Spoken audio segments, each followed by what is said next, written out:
Hi friends, ಎಲ್ಲರಿಗೂ ನಮಸ್ಕಾರ. ಎಲ್ಲರಿಗೂ ಅಸ್ಸಲಾಮು ಅಲೈಕುಮ್. ಹೇಗಿದ್ದೀರೆಲ್ಲರೂ? ಇವತ್ತು ಸ್ವಾತಂತ್ರ್ಯ ದಿನಾಚರಣೆ. ಎಲ್ಲರಿಗೂ ಶುಭಾಶಯಗಳು.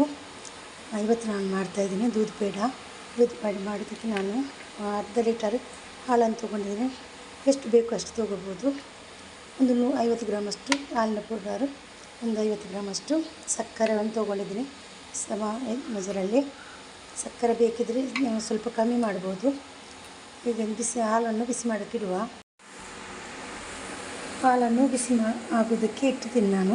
ಹಾಲನ್ನು ಚೆನ್ನಾಗಿ ಬೇಯಿಸಬೇಕು, ಅಂದರೆ ಕುದಿಸಬೇಕು. ಹಾಲನ್ನು ಕುದಿಸುವ ನೋಡಿ, ಹಾಲು ಕುದೀತಾ ಬರ್ತಾ ಉಂಟು. ಮಿಕ್ಸ್ ಮಾಡ್ತಾ ಇರಬೇಕು, ಇಲ್ಲದ್ರೆ ಅಡಿ ಇಡುತ್ತೆ. ಇದು ಎಲ್ಲ ಹಿಡಿಯುತ್ತೆ. ಅದಕ್ಕೋಸ್ಕರ ಚೆನ್ನಾಗಿ ಕುದಿ ಬರಬೇಕು. ಕುದಿ ಬಂದು ಹಾಲೆಲ್ಲ ಗಟ್ಟಿಯಾಗಬೇಕು.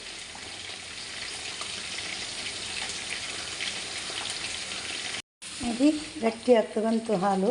ಸೈಡಲ್ಲಿ ಈ ಥರ ಇರುತ್ತೆ, ಅದೆಲ್ಲ ತೆಗಿಬೇಕು. ಈ ಥರ ಒಂದು ಇದರಲ್ಲಿ ತೆಗೆದು, ಸ್ಪೂನಲ್ಲಿ ಎಲ್ಲ ತೆಗೆದು ಗಟ್ಟಿ ಒಟ್ಟು ಬಿಡಿಸ್ಬೇಕು. ಇದನ್ನು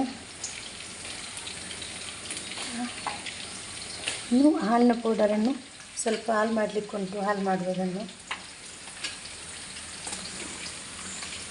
ಸಕ್ಕರೆಯನ್ನು ಈಗ ಹಾಕ್ತಾಯಿದ್ದೀನಿ. ಸ್ವಲ್ಪ ಹಾಕಿದ್ದೀನಿ. ಇದನ್ನು ಮಿಕ್ಸ್ ಮಾಡುವ. ಈಗ ಒಂದು 2-3 ಸ್ಪೂನಷ್ಟು ತುಪ್ಪವನ್ನು ಇದಕ್ಕೆ ಆ್ಯಡ್ ಮಾಡ್ತಾಯಿದ್ದೀನಿ ನಾನು. ಮಿಕ್ಸ್ ಮಾಡುವ.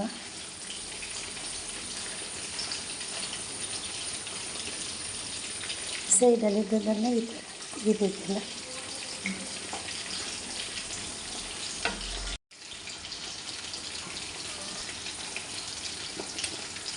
ಈಗ ಹಾಲಿನ ಪೌಡರನ್ನು ಹಾಲು ಮಾಡಿ ಇದಕ್ಕೆ ಹಾಕ್ತಾಯಿದ್ದೀನಿ. ಮಿಕ್ಸ್ ಮಾಡುವ.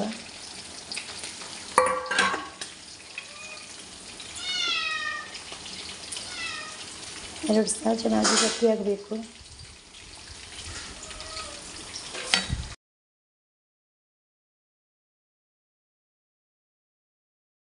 ನೋಡಿ, ಗಟ್ಟಿ ಆಗ್ತಾ ಬಂತು. ಇನ್ನು ಸ್ವಲ್ಪ ಹೊತ್ತಲ್ಲಿ ಇದಾಗುತ್ತೆ. ನೋಡಿ, ರೆಡಿ ಆಯಿತು. ಇನ್ನು ಗ್ಯಾಸನ್ನು ನಾನು ಆಫ್ ಮಾಡ್ತಾಯಿದ್ದೀನಿ. ತಣ್ಣಗಾದ್ಮೇಲೆ ಪೇಡ ಉಂಡೆ ಮಾಡುವ. ಗಟ್ಟಿ ಆದಮೇಲೆ ಈ ಥರ ಪೇಡ ರೆಡಿ ಮಾಡಿದ್ದೀನಿ. ಇನ್ನೆಲ್ಲ ಆದಮೇಲೆ ತೋರಿಸ್ತೀನಿ.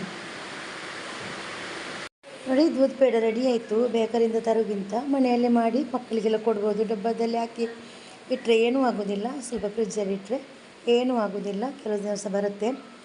ಮಕ್ಕಳಿಗೆ ತಂದು ಕೊಡ್ಬೋದು. ತುಂಬ ಟೇಸ್ಟ್ ಆಗುತ್ತೆ, ತುಂಬ ಚೆನ್ನಾಗಿರುತ್ತೆ. ಮನೆಯಲ್ಲೇ ಮಾಡಿ ಕೊಡಿ ಮಕ್ಕಳಿಗೆಲ್ಲ. ವಿಡಿಯೋ ಇಷ್ಟ ಆದರೆ ವಿಡಿಯೋಗೊಂದು ಲೈಕ್ ಕೊಡಿ. ವಿಡಿಯೋ ಫ್ಯಾಮಿಲಿ ಫ್ರೆಂಡ್ಸಿಗೆಲ್ಲ ಕಳಿಸಿ. ಅವರು ಕೂಡ ನೋಡ್ಕೊಂಡು ಅವ್ರು ಕೂಡ ಲೈಕ್ ಮಾಡಲಿ. Thank you. Take care. ಅಸ್ಸಲಾಮು ಅಲೈಕುಮ್.